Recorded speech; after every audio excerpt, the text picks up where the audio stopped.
Hello, magandang umaga po dyan sa Pilipinas at magandang gabi naman dito sa Amerika.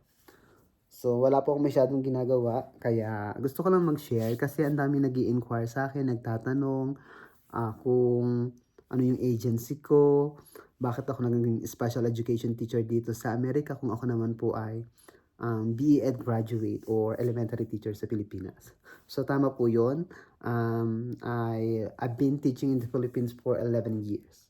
So, 11 years po akong teacher sa Pilipinas as elementary teacher, 6th grade teacher. At yun po, I started applying year 2019. Hindi, late ng 2018. So, December 2018 ako nag-start mag-accomplish ng mga bagay-bagay, mga requirements, ganyan. So, basically, 2019 ako nag-start mag-apply. So, ayun nga, um, 2019 ako nag-start mag-apply pero 2021 ako nakaalis. Kung bibilangin ninyo, more than 2 years ako nag-apply. 2 years and 4 months to be exact. Ayun ang bilang ko talaga sa pag-apply ko. Siguro sa loob ng 2 years and 4 months, meron lang akong 3 interviews na hindi ko naipasa. So, inisip ko, baka may magagaling sa akin. I mean, hindi naman. May mas qualified sa akin, mas maraming mas maraming experience yung mga nakakasabay ko sa interview. So, ina lang yung nasa isip ko. So, tumating din sa isip ko na, why? May problema ba sa akin? Siguro, kailangan ko pang mag-review na maging handa sa susunod ng interview. So, yung mga tumatakbo sa isipan ko. So, sabi ko, what's wrong with me? Bakit yung mga kasabayan ko na-hire na? So, yun. In 2 years and 4 months, meron akong kaibigan, si Ma'am Gladeline Rule. Hello, Ma'am Gladeline. Shout out sa iyo. Siya po ay teacher na rin dito sa New Mexico basta is one of the districts here. So, yun. In-invite niya ako mag-aral kami ng special education courses sa isang university sa Cavite. Ay, yung main branch sa Cavite. Western Colleges Incorporated. Tapos meron siyang satellite sa Santa Rosa, Laguna. At nung kami sa Santa Rosa, Laguna nag-enroll. Ano siya? Meron kaming klase sa mismong school, like twice a month. Tapos meron kaming online, ganyan. Kasi nasa Pilipinas lang din naman kami, kaya napupunta rin kami doon. Tapos, yung TOR namin doon, pwede na namin siyang gamitin mag-apply bilang special education teacher. So, ayun nga yung nangyari. So, nung kinuha ko yung TOR ko, kasi iniwanan ko pa nga yung dati kasi nga feeling ko wala na akong pag-asa. So, kinuha ko yung TOR ko sa Western College. Tapos, in just, let's say less than a month, nakakuha na ako ng job offer. Kasi nga, in demand yung special education position dito. So, lahat ng teachers na special education majors, malaki talaga yung opportunity, malaki yung chances ninyo ma-hire kayo dito. So, another question. Posible po bang matanggap ang BE-Ed teacher na may special education units pero walang teaching experience? Ang tamang sagot po dyan ay yes. Dahil ako po ay isang buhay na nakatibayan na posible. So, sabi ko nga po kanina, nagturo ako sa Pilipinas ng 11 years as elementary teacher. Tapos nag-aral lang ako ng special education units. Pero ngayon, special ed teacher na ako dito.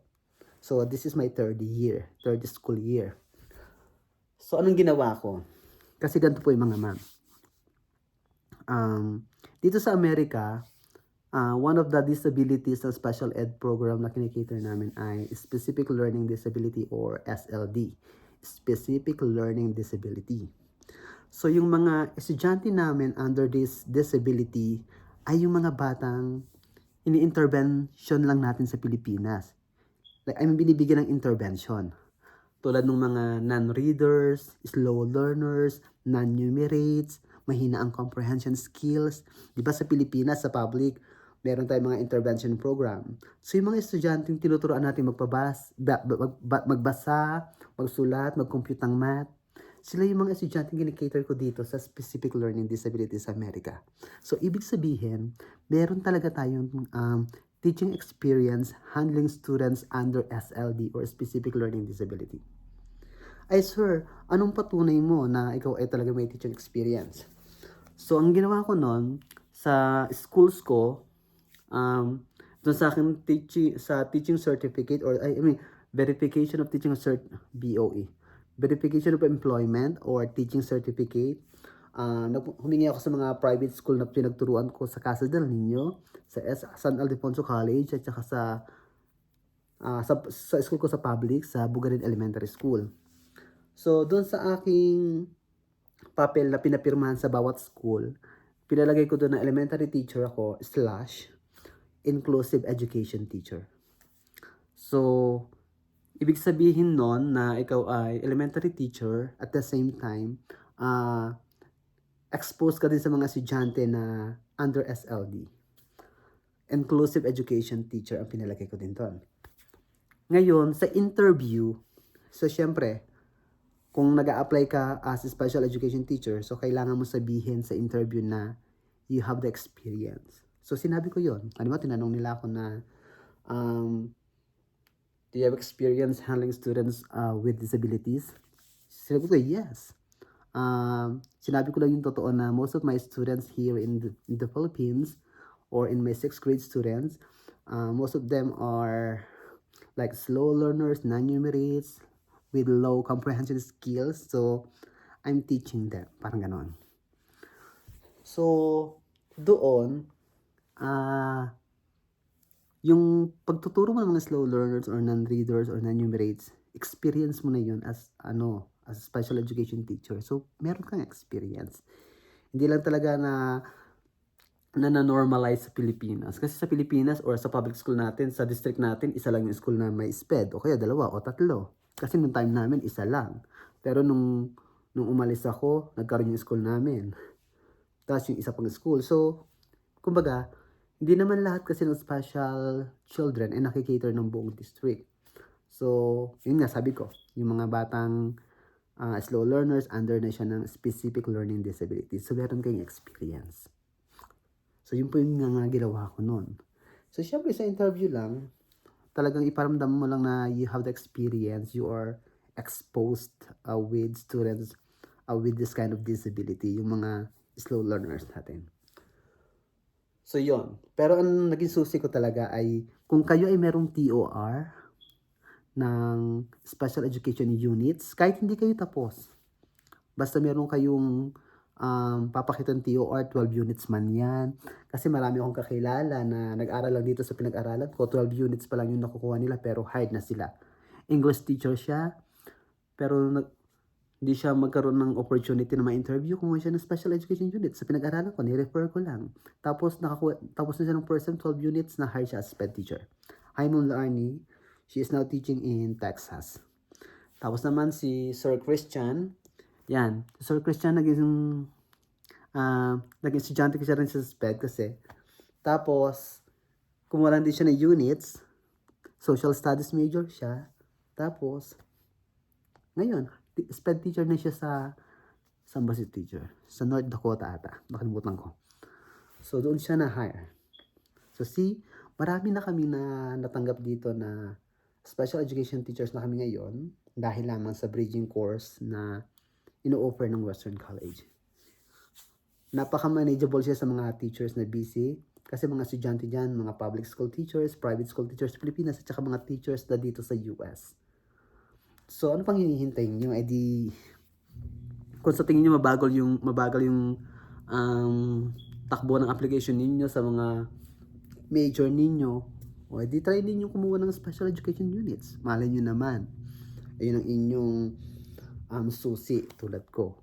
So ngayon, masaya na ako nagtuturo dito as a special education teacher sa middle school. So grades 6, 7, 8. Ang tinuturo ko po ay English at saka math. So kahit hindi ako ganun kagaling sa English, for as long as you can teach, pasok na yon.